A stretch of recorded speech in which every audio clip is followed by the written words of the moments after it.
Hello and welcome to the McGowan Theater of the National Archives in Washington, D.C. I'm Miriam Kleiman, the Program Director for Public Affairs. Before we get to today's talk, just a few promos. Please join us tomorrow evening at 7:30 p.m. as former members of Congress discuss The Partisan Divide, Congress in Crisis. Come back this Friday at noon to see the D.C. premiere of the film To Tell the Truth, Working for Change, a two-part history of documentary film in the U.S. and U.K. To learn more about upcoming programs and exhibits, please take a monthly calendar of events from the racks in the lobby as you leave. Or go online to www.archives.gov/calendar. Consider joining the National Archives Foundation, the nonprofit that supports the work of the National Archives. There's membership applications, again, in the theater lobby right next to the calendar of events. Today's book talk is on The Nazis Next Door, How America Became a Safe Haven for Hitler's Men, by Eric Lischblau. Eric Lischblau is a New York Times investigative reporter here at the New York Times Bureau in D.C. He started at the LA Times and joined the New York Times in 2002. He's been there ever since, garnering many awards, including a Pulitzer Prize in 2006 for breaking the story of the NSA's secret wiretapping in the weeks after 9/11. He's appeared on C-SPAN, CNN, PBS, and every news show you've heard of, and many you haven't. In his free time, he's written 2 books, Bush's Law, The Remaking of American Justice, and the one he's here to talk about today. This book is truly a page-turner. Drama and intrigue, government agency fighting government agency, good versus evil, and the pervasive question, should these elderly Nazi war criminals be brought to justice, or is it time to just move on? I found this book fascinating, starting with the cover.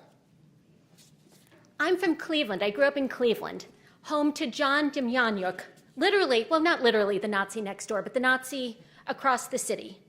I was in elementary school when he was first identified as Ivan the Terrible. The man was evil incarnate, and I remember following the case for many years. In college, many years later, I studied in Jerusalem and attended his trial there, where clearly he was so accustomed to court trials that he seemed cordial and almost jovial during the proceedings. Lischblau outlines the permutations of this case that ended just 2 years ago, with Demjanjuk's death in Germany during yet another appeal. I also found the book of great interest because my first job with the archives was as a researcher with the Nazi War Crimes Interagency Working Group, the archives-based group that helped declassify the backlog of Nazi war crimes-related records. Thank you for citing many of our group's reports. One last plug. You too can be an investigative reporter. The National Archives holds millions of records relating to the Third Reich, the Holocaust, Nuremberg war crimes trials, and Operation Paperclip. There are stories waiting to be told and books to be written. But I don't know if any will be as gripping as the one we're here to hear about today. Please join me in welcoming Eric Lischblau to the National Archives.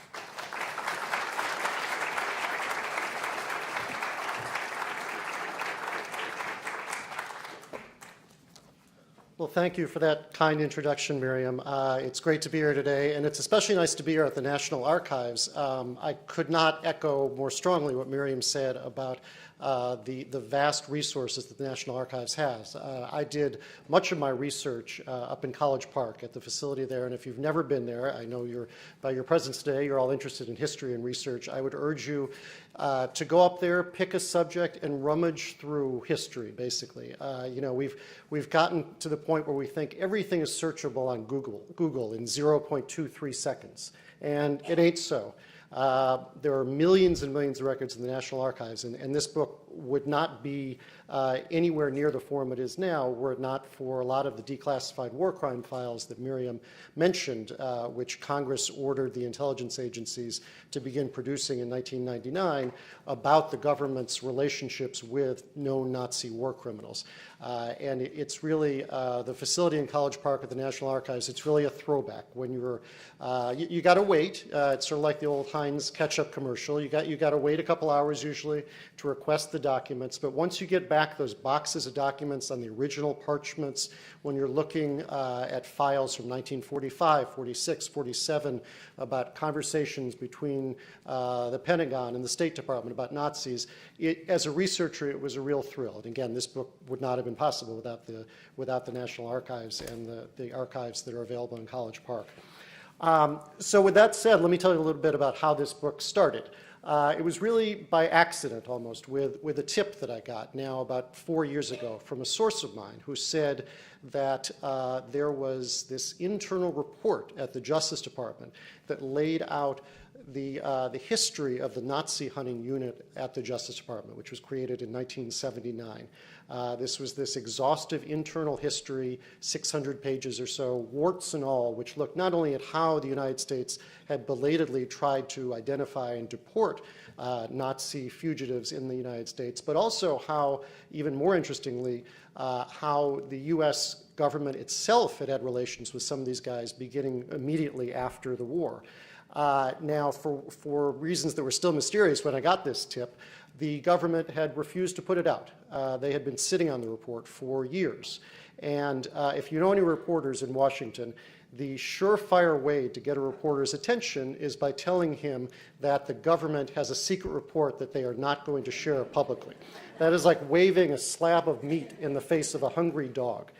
And I was determined to try and get a hold of this report. And eventually I did. I was able to get it. The Justice Department didn't want it out, but it became a front page story in the New York Times. I should say that the author of that report happens to be sitting here, Judy Fagan, who deserves a lot of credit for putting together really the first comprehensive history of this period. And if the FBI leak investigators are listening on YouTube, Judy was not the source of that story. I want to make clear that she was not behind that, although she, again, deserves credit for the work that she put into that stuff. So just looking at the details in this report that really stuck with me, I remember there was a detail about a Justice Department official who kept in his desk drawer a piece of Mengele's scalp, or what was thought to be Mengele's scalp in the years before DNA, because they wanted to try and be able to confirm, was that really Mengele who had died in Bolivia years before? There were all these titillating details, and I think before I even finished writing the story and before it even appeared in the New York Times, I knew that there had to be more here, and that this was a topic worthy of an even more exhaustive examination, and that there was a book to be written here. And that's how I came to write a book about what I consider to be one of the most shameful yet little-known periods in post-war history. And that's the story of the exodus of the Nazis, the flight of thousands of Nazis into the United States after the war, as many as 10,000 by some estimates. And this book, as much as anything else, is about debunking myths. Myths that have grown large because of Hollywood films and urban legends and plain and simple misinformation over the years. Myths, for instance, that all or most of the major war criminals in the Nazi regime were brought to justice at Nuremberg. Myths that those few who did get away ended up in Latin America, in Argentina or Bolivia or Ecuador. And myths that of that group that some Americans think they know about, the Nazi rocketeers who ended up in places like Alabama, were really just Nazis in name only and had no real connection to the atrocities that we associate with the Nazi regime. This book is aimed at shedding light on this period and putting to rest some of the misinformation that surrounds the Nazi period. I tell the story in the book about Alan Dulles, who you see here, with John F. Kennedy. Allen Dulles, the brother of John Foster Dulles, was the first CIA director beginning in the 1950s under Eisenhower. Before that, though, he was a top intelligence official for the OSS, the predecessor agency to the CIA, in Switzerland. And there's sort of a seminal moment that I used to lead off the book where Allen Dulles, while the war was still going on in early 1945, met with a leading Nazi general, a general by the name of Karl Wolff, who you see here on the left, with his boss, Heinrich Himmler, the notorious SS chief. And while the bullets were still flying in Germany, months before Germany's ultimate surrender, Dulles met with General Wolff at a safe house in Zurich. He didn't arrest him, didn't put hands on him, didn't accuse him or confront him with his war crimes. Instead, they sipped scotch by a fireside and spoke in German about mutual acquaintances, because Dulles thought that Wolff, who controlled a lot of the SS men in Italy at that time, would have the power to perhaps effectuate an early surrender in Italy, ahead of Germany itself. By that point, everyone knew that Hitler was about to be defeated. It was just a question of when, and in fact, they did get the men in Italy to surrender a few weeks earlier than everyone else. But Dulles also wanted something else that really forms the framework of my book, and that is an asset in this brave new Cold War that he and other U.S. Cold Warriors are about to embark on. He saw Himmler's chief of staff, General Wolff, as someone who knew the Soviets, who loathed and despised the Soviets, and could exploit that hatred and knowledge to wage battle with the Soviets even before the war against Germany was over. The Soviets, of course, remember, were our, at least on paper, our ally at the end of the war, but people like Dulles were already looking ahead to the next Cold War. And for years after the war, Dulles would, in fact, protect General Wolff from war crimes charges. Rather than being a defendant at Nuremberg, as he was originally listed, Wolff instead became a witness to the war crimes in which he himself had engaged. This was a man who had helped set up the train network through Europe that brought millions to their deaths at the gas chambers. And yet, listen to how Allen Dulles described General Wolff, Nazi General Wolff, the very next day after that meeting that I spoke of in Zurich, in a cable that he sent back to Washington, to the OSS leaders, a secret classified cable, which was declassified and is now available at the National Archives. This is how Allen Dulles described the Nazi general. He said, I'm sorry, let me just grab the page here.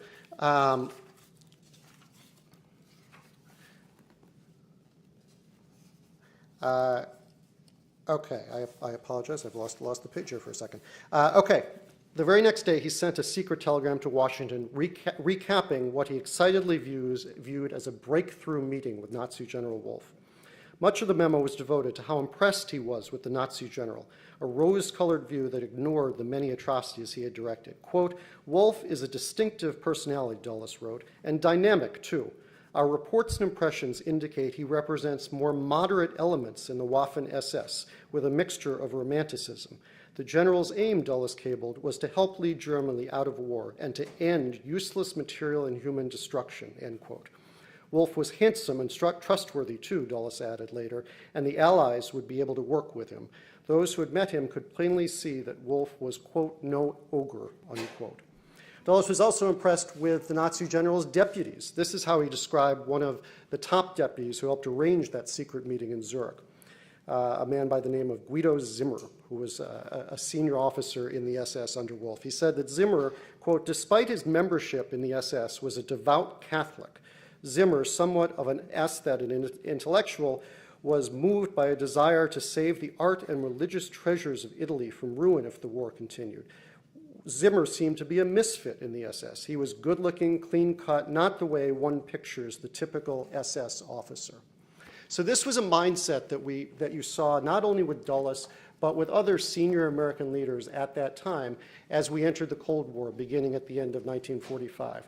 Another figure who plays a major part at the outset of the post-war period was General Patton, who you see here with General Eisenhower at the close of the war. Now, General Patton ran the displaced persons camps where hundreds of thousands of people were kept, war refugees alongside Nazi POWs, while the world basically tried to figure out what to do with them. And Patton, of course, was by that point a noted war hero, old blood and guts they called him. He's now also the subject of a best-selling book by Bill O'Reilly. He's remembered quite fondly in most circles.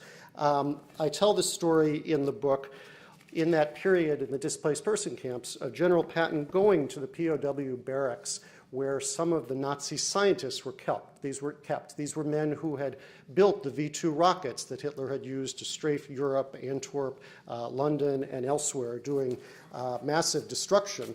At that point, they were considered a technological marvel. The Germans were doing things with the rockets that no one else had managed to do. Patton went to the barracks and hunted out the top general in charge of that operation, a man by the name of Walter Dornberger. And he called him out of the barracks and he said, "Are you Dornberger?" And Dornberger said, "Jawohl, Herr General." And Patton said to him, "You're the one who built the V-2 rockets?" And again, Dornberger said, "Jawohl, Herr General." And Patton took out of his pocket 3 cigars and handed them to Dornberger and said, "Well, congratulations, we couldn't have done it." And Patton had this odd, almost admiring view of the Nazis, and that played itself out not only in his admiration for people like General Dornberger and under him the now famous Werner von Braun, but also the rank-and-file Nazis who were kept in these DP camps.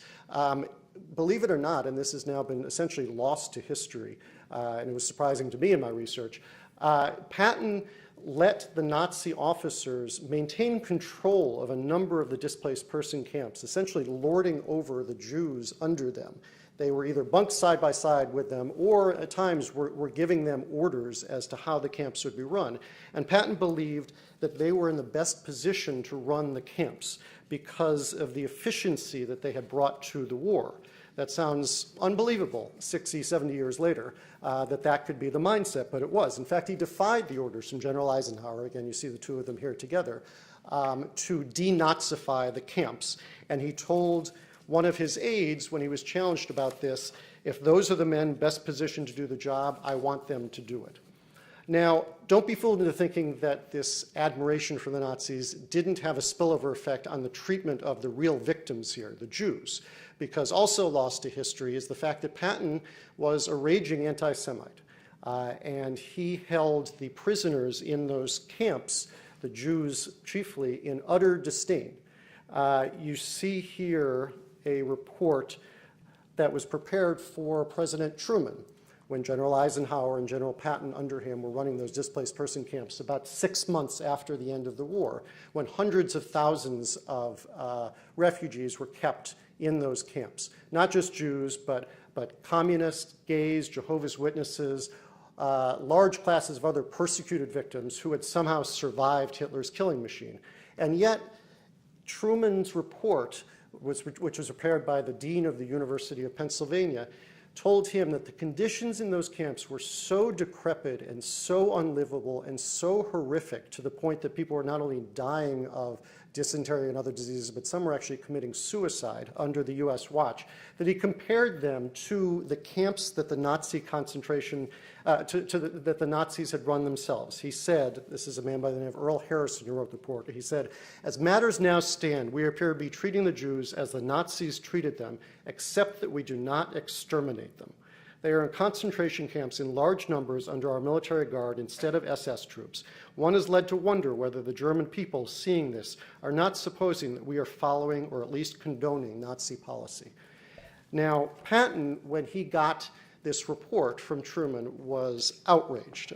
This was obviously an attack on his own management of the camps. He essentially doubled down.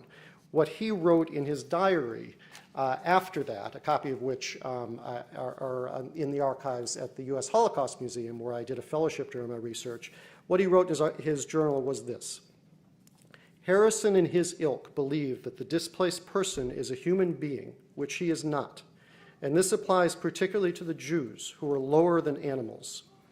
Laying bare the rabid anti-Semitism that infected the American refugee effort, Patton complained of how the Jews in one DP camp, with, quote, no sense of human relationships, end quote, would defecate on the floors and live in filth like lazy locusts. He told of taking General Eisenhower to tour a makeshift synagogue that the Jews in the camp had set up to celebrate the holy day of Yom Kippur. Quote, we entered the synagogue, which was packed with the greatest stinking mass of humanity I have ever seen. This was Eisenhower's first glimpse of the DPs, Patton wrote, so it was all new to him. Quote, of course, I have seen them since the beginning and marveled that beings alleged to be made in the form of God can look the way they do or act the way they act. So what effect did this have on the Nazis getting into America? Well, it had huge ramifications because as easy as it was for the Nazis to get out of Europe, it was that much more difficult for the true victims to get out of those concentration camps.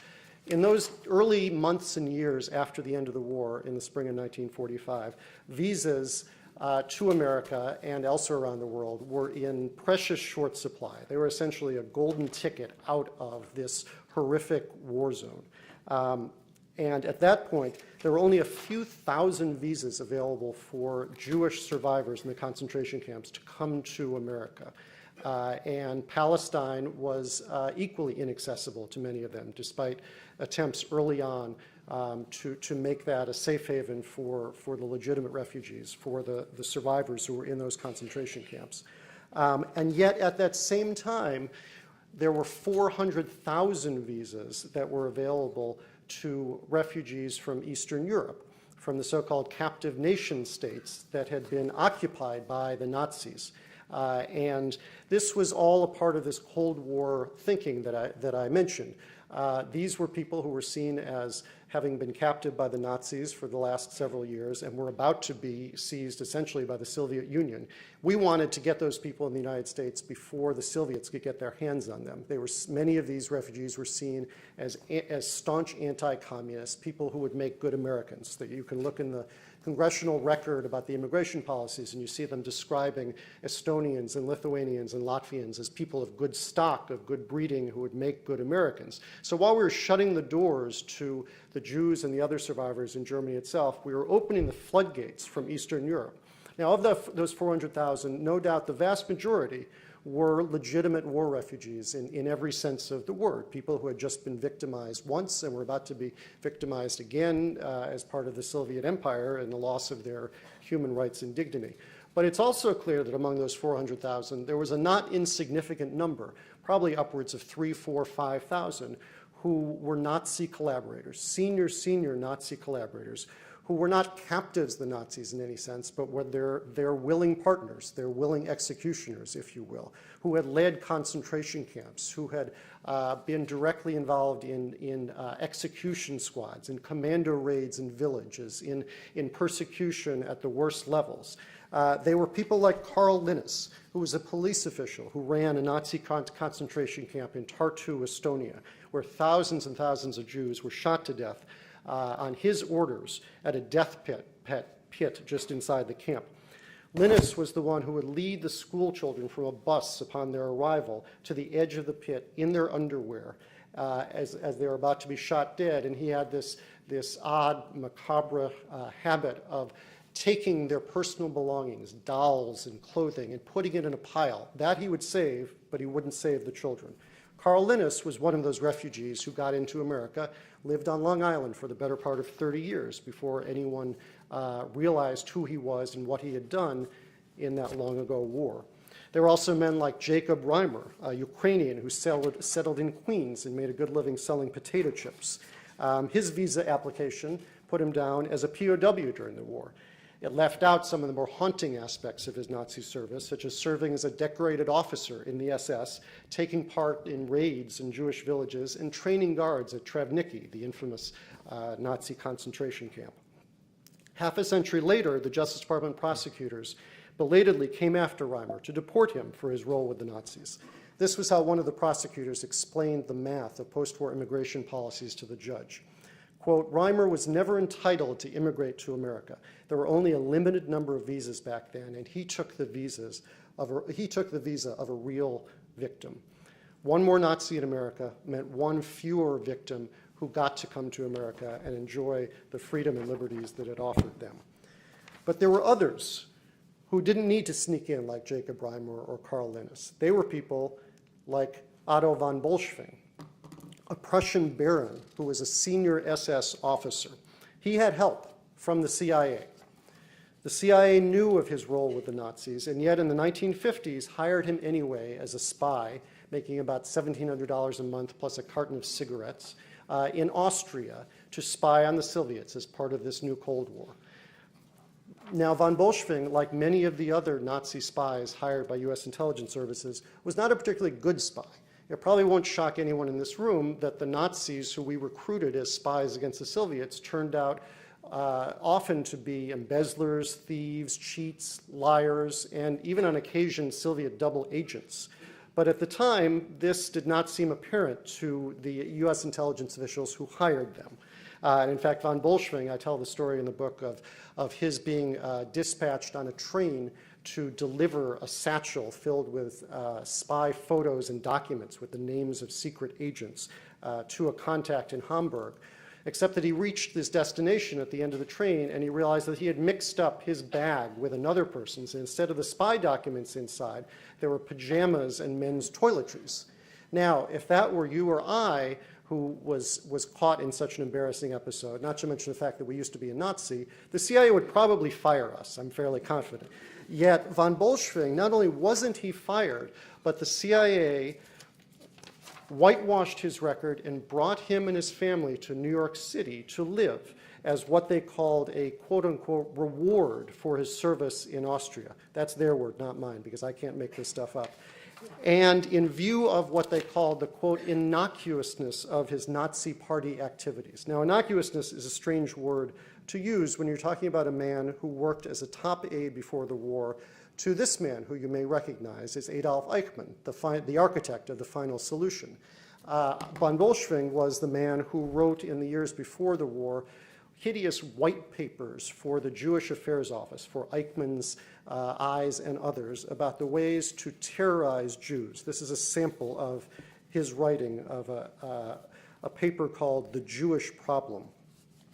So von Bolschwing wrote that a largely anti-Jewish atmosphere must be created among the people in order to form the basis for the continued attack and the effective exclusion of them.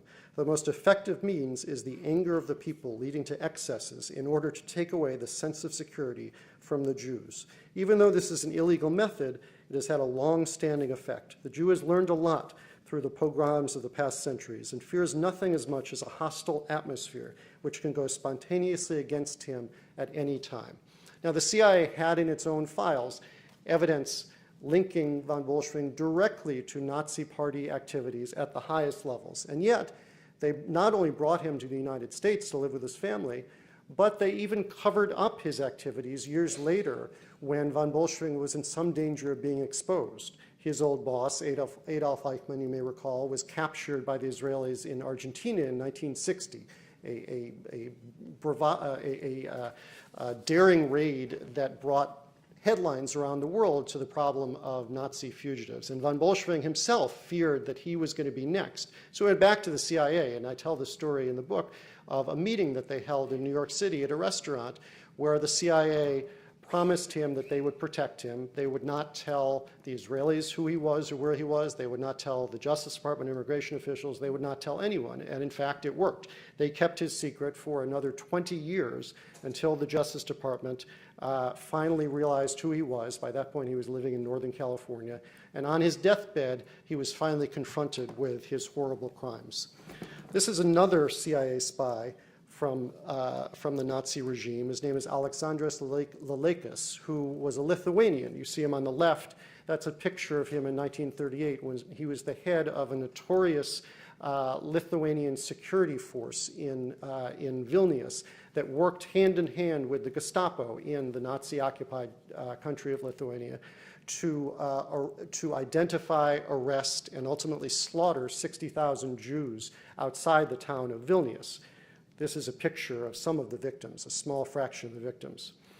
And Lalekas was the one who would sign the warrants imprisoning women, children, and some men, but mostly women and children, in the local prison, and then handing them over to the Gestapo, where they would be led outside to a killing field and machine gunned to death.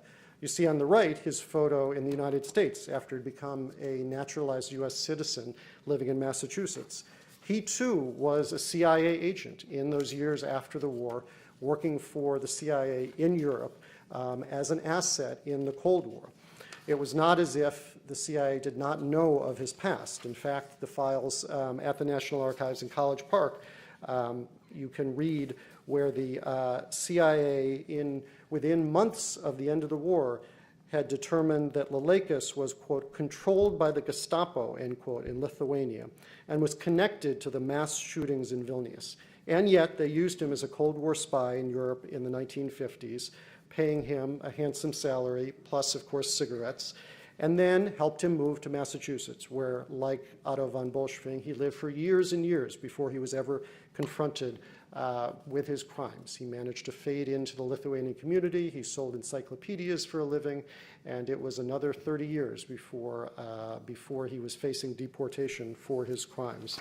I'll show you one last Nazi fugitive who lived right here in Washington. This was a man by the name of Walter Hilger, who was not anonymous by any means. This was one of Hitler's top foreign policy aides, the number 2 man on Soviet affairs to General Ribbentrop, who was executed in Nuremberg.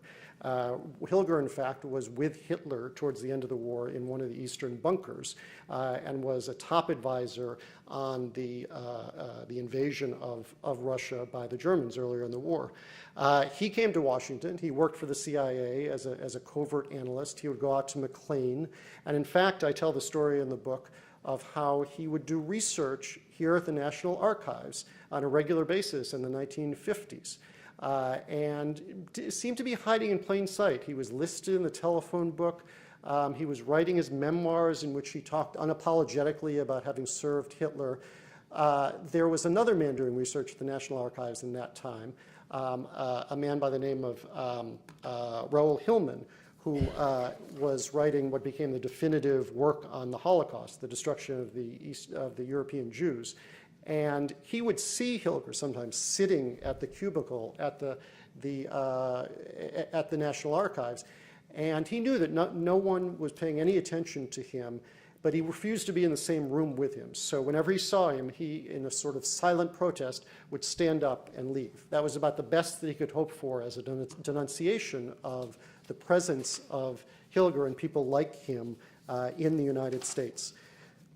I'll show you one more picture. I'll talk just quickly, and then I think we'll open it up to questions about the Nazi scientists. I talked about the mythologizing of the Nazi scientists and the idea that these were Nazis in name only. This is a picture of a group of them in San Antonio after the war. Werner von Braun is on the right, and to the left is a guy by the name of Arthur Rudolph, who you see here with his Nazi identification card on the swastikas. Now, Nazi in name only for Rudolph and von Braun and many others like them meant that they operated a hideous slave labor factory camp in Nordhausen, Germany, where thousands of prisoners, mostly POWs from France, Russia, Poland, and elsewhere, died from disease, from malnutrition, from other ailments. And if you were suspected of sabotaging the rocket parts that they were building for their V2, you were brought to the center of the factory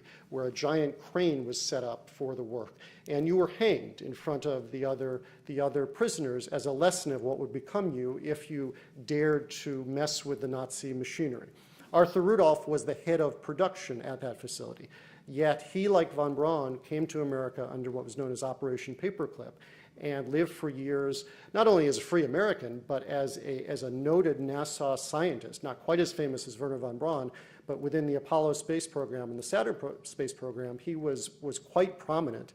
And it wasn't until the 1980s, as in the case we saw with Otto von Bolschwing and Alexander Lelekas and others, that the Justice Department finally came after him and he was allowed to return to Germany, where he lived out his life.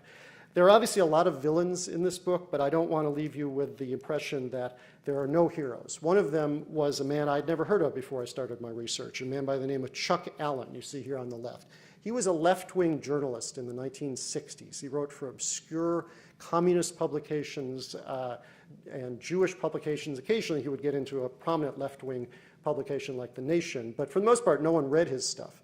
No one except for the FBI, because Chuck Allen was writing about Nazis in America long before anyone else, before anyone was even aware that this was an issue. In 1963, he published a 40-page expose naming names, including Walter Hilger, the person I showed you a minute ago, the foreign affairs specialist, and others, of people who were living here in the United States and living freely as Americans despite their war crimes.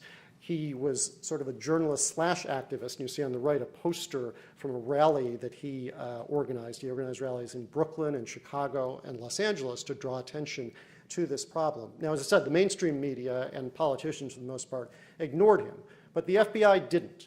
J. Edgar Hoover considered him such a threat to national security because he was writing about this unpopular issue that he approved a warrant to wiretap him in the 1960s and surveil him as he went around to Eastern European countries to gather evidence against people in the United States and their war crimes. So the FBI and the Justice Department not only didn't act on his findings, many of which turned out to be quite factual and well-founded, but they retaliated against him by declaring him a communist subversive and a national security threat. And it wasn't until 20 years later, in the early 1980s, that the Justice Department again, belatedly began going after these guys and identifying more than 130 who they actually ended up prosecuting in the United States. But by then, these guys were in their 60s and 70s. Some of them had died already. A lot of them were in failing health by then. And it was, unfortunately, a tragic situation of too little, too late by the time the United States realized the Nazi problem it had in its own backyard. So with that, I think we'll open it up to questions. Thank you very much.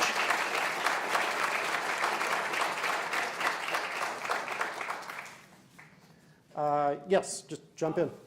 These days, post-traumatic stress keeps coming up by people who behaved in relatively benign things during the war and it caused severe psychological damage for them.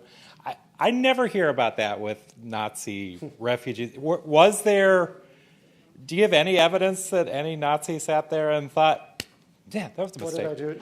No, for the most part, they really just faded into the woodwork. I mean, obviously, these are people who had every reason to hide their pasts. They did not want to draw attention to themselves. Very few of them ever had run-ins with the law. There was one guy who got into a shooting, but he was the exception. These were not, guys who were on the verge of a breakdown over confronting their pasts or anything like that. And for the most part, they lived remarkably unremarkable lives. Yes? I wanted to comment on your last question about the Justice Department finally going after them, and I'm a little confused on that based on the historical aspects of the U.S. government having an agenda and bringing people in some format and then having those people have some type of protection that then later evaporated. What laws historically, I guess, exist to say these people are pawns and useful to us at one point and later in their lives they're expendable? Right. Well, what happened beginning in the late 1970s that led up to the Justice Department finally going after a number of these guys in the 1980s was that you had members of Congress, most notably Elizabeth Holtzman, who began holding hearings, began hearing about lists of people inside the United States with Nazi ties and drawing public attention to this problem in a way that had never happened before. That led Congress to create a whole new office at the Justice Department, the Office of Special Investigations in 1979, with a fairly large team of investigators and historians and lawyers, and to try and prosecute and deport as many of them as they can. They ran into all sorts of legal troubles, first of all, because there was no war crime statute on the books that you could apply retroactively to the war crimes of Nazis living in the United States. In fact, they had to go back and pass what was called the Holtzman Amendment to specifically say you could deport Nazi persecutors. That was how sort of jigsaw the law had become in terms of their ability to go after these people. And the role that some of these guys had played with the CIA and other intelligence agencies was a huge obstacle. The Justice Department probably didn't realize at the time just quite how much interference they were facing, but the records on file at the National Archives now show that there were repeated cases of obstruction by the CIA, where they were whitewashing these guys' records, they were hiding witnesses, they were reporting to the Justice Department and the INS that so-and-so, there was no derogatory information in their files on so-and-so, when in fact they had all sorts of derogatory information showing that these people were Nazis. So you're left to wonder not only what would have happened if the government had gone after these guys 25, 30 years earlier, but what would have happened even in 1980 if the CIA and other agencies had been less obstructive and more forthcoming about what they knew. Yes? I have a question because you keep saying the CIA, but I'd really like to know who in the CIA was pushing this agenda and who are the culprits, and does your book go into exposing like who really were the people doing this policy? I mean, Alan Dulles, I think, was the main one who we talked about earlier, who really championed this Cold War mindset of using Nazis, no matter their pasts, if it could help the United States. After his meeting with, I'm trying to get back to, sorry about that, there we go. After his meeting with General Wolfe that I mentioned, he wrote in his own memoir unapologetically about having met with a Nazi general. And he said, I would meet with the devil himself if it would help me win the war. And the new war was the Cold War. And Dulles certainly was the one behind using a number of these guys, including many who I haven't even mentioned, and not only using them, but then protecting them later when there was a threat of exposure. On a rare occasion, once or twice in the 1950s, publicity would come up about a particular Nazi living in the United States who worked for the CIA, and under Dulles, the CIA, in one case, took the guy out of the country and dropped him in Argentina. So I think it really started from Dulles on down, and there were people under him. There were memo after memo. I focus several chapters in the book on a CIA operative by the name of Tom Subsikoff, who lived in New Jersey and had been the head of a Nazi execution squad. And there are hundreds of pages of files where the CIA is aware of his own admissions of his role with the Nazis, but they dismiss them as what they call minor war crimes. And that was a phrase I found so stunning that I made that the title of one chapter, Minor War Crimes, because in the view of Dulles and people under him, whatever they may have been involved in with the Nazis was outweighed by their supposed value in the Cold War, even if that supposed value meant getting your satchel of spy photos mixed up with men's toiletry bag. Yes? I remember my parents and grandparents talking about Nazi cells in Chicago and Minneapolis, where I was from. Was there anything that you discovered in your research, I realize it's outside the purview of your book, that would link any of these men to any of those or any of that conglomeration to what we have now as neo-Nazi organizations in the United States or around the world? Yeah, I did look at that, and I think the answer is that there was no direct connections that I ever found in Chicago, Skokie, or anywhere else. But the real Nazis were sort of an inspiration to the neo-Nazis years later. But it's not as if the Otto von Bolschwings and the other people were out, leading Nazi marches with swastikas. They wanted to lay low. They wanted as little to do with their past as possible. So they weren't going to be out there with the skinheads. If they were, I didn't find it. Okay, thank you. Sure. Yes. Thank you. Yes.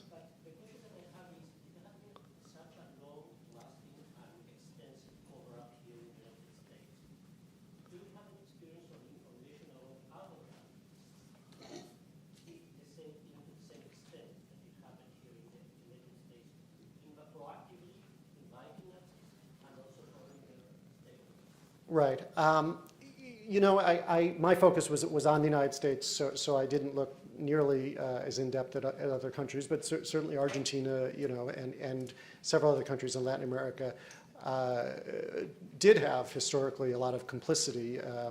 The supposed rat line, as it was called, out of Europe and Italy after the war, went directly to Argentina, and there were, Eichmann obviously was the biggest name among them. There were even countries in Europe. We have this image of the Nazis fleeing Europe. In fact, many of them stayed in Europe and were protected in Italy and elsewhere by governments that, while perhaps not openly scornful, were accepting of their staying there. We talk about the Nazis and the war crimes they did, but obviously the Japanese had people, the Stalinists had people. Did we do similar programs to rescue, so to speak, war criminals from other theaters and other conflicts? Is this the tip of an iceberg? That's a great question. There's probably another book in that. I've had that thought because the war crime files that Miriam talked about at the National Archives, I don't know what the breakdown is, but if half of them are about Nazis, probably the other half, maybe not quite half, are about Japanese war criminals. And I'm not aware that there's been nearly as much research into that side of the collection as there has been into the Nazi side. And God knows what would be in there.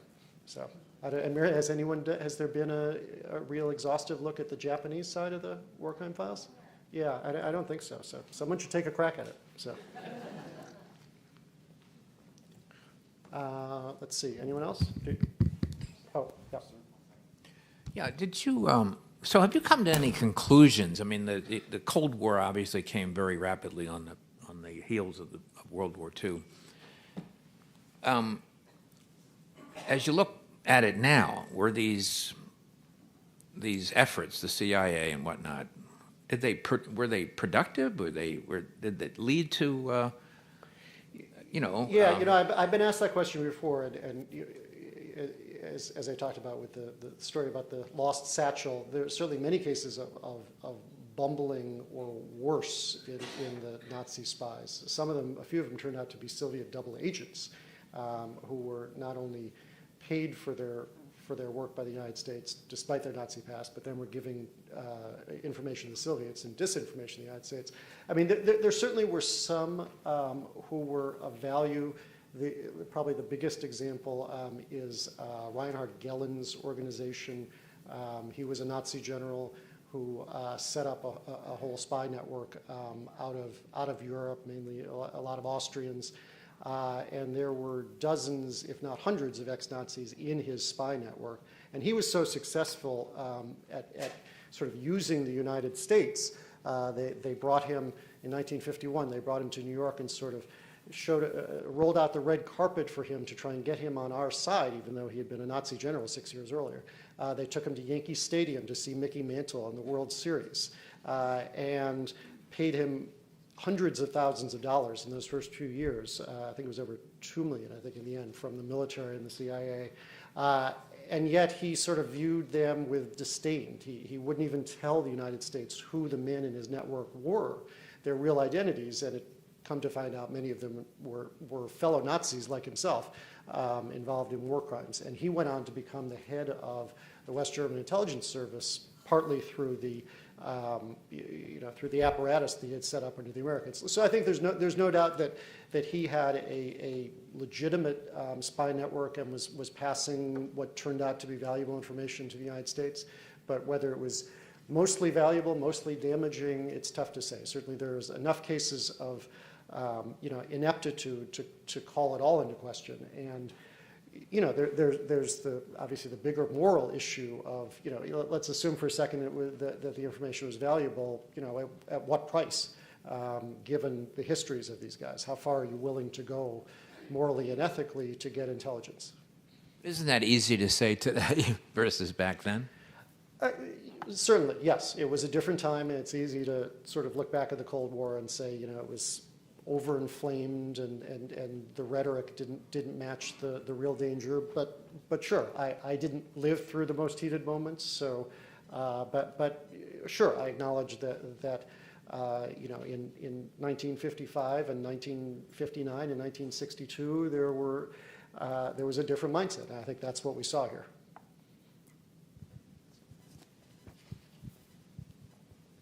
Anyone else? Was there one up front? No. Oh, okay.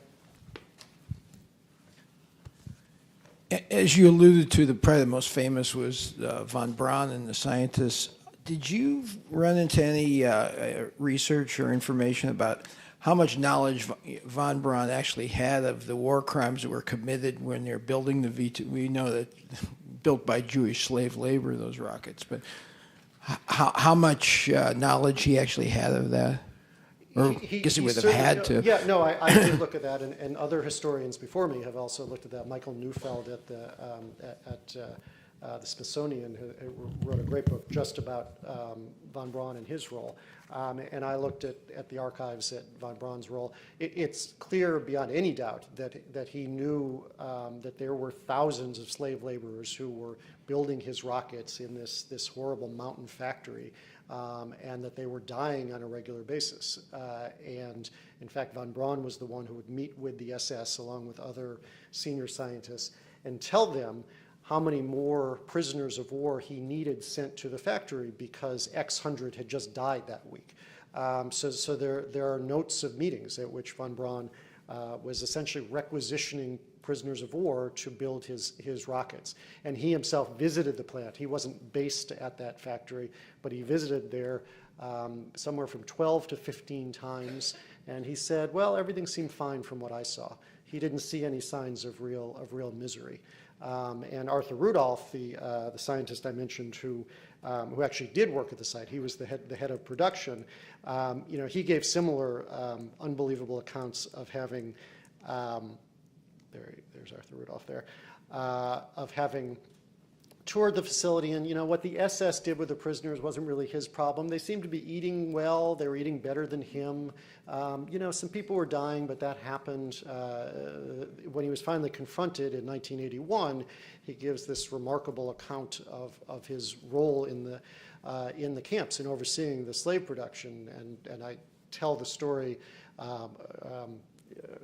You still need to read the book and see how it all played out, but I'll tell you, I'll cut to the end anyway, but of how one of the Justice Department Nazi hunters, Eli Rosenbaum, first got on to Arthur Rudolph and first realized that he was in the United States when he read an account out of Europe about Rudolph being annoyed to have to leave a New Year's Eve party at the factory because there was a problem with the workers and they couldn't transport one of the V2s on time.